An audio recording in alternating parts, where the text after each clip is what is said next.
Manchester is red, Wembley is red. কত চাপ, কত সমালোচনার জবাব। সব হারানো ইউনাইটেডের কাছে এই ট্রফিটার চাইতে আপাতত হয়তো বড় অনুপ্রেরণা আর কিছুই নেই।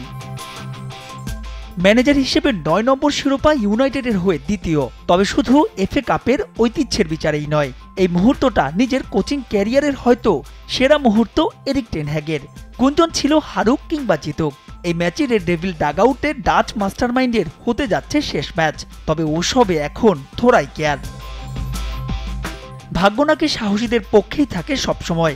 ম্যানচেস্টার ডার্বিতে সে ভাগ্যের পরশ ছিল ইউনাইটেডের, তবে শুধু ভাগ্য দিয়ে তো আর ফাইনাল জেতা যায় না। গার্দিওলার ট্যাকটিসে গুবলেট, আলেহান্দ্রো গার্নাচো, ম্যাকটোমিনি, র্যাশফোর্ড, ব্রুনো ফার্নান্দেজদের নিয়ন্ত্রণে ছিল গোটা প্রথমার্ধ।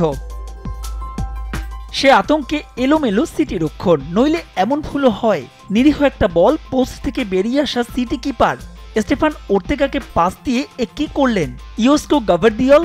ফাঁকা জালে বল পাঠিয়ে গার্নাচোর সে কি উল্লাস, ওয়েম্বলিতে যেন ভূমিকম্প। নগদে ৫০০ টাকা বা তার বেশি পেমেন্টে পেতে পারেন ঢাকায় জমিসহ ২০ কোটি টাকার পুরস্কার।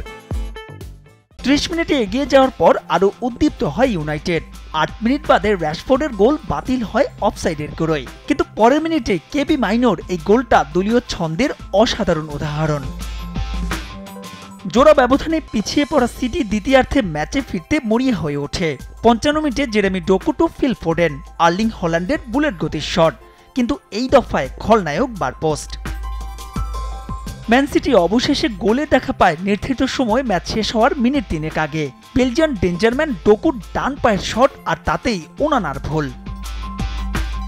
এরপর শেষ রোমাঞ্চের অপেক্ষায় গোটা স্টেডিয়াম নড়ে চড়ে বসে, কিন্তু ৩ আর যোগ করা ৭, অর্থাৎ ১০ মিনিট সময় পেলেও সমতায় ফেরা হয়নি গার্দিওলার সিটির।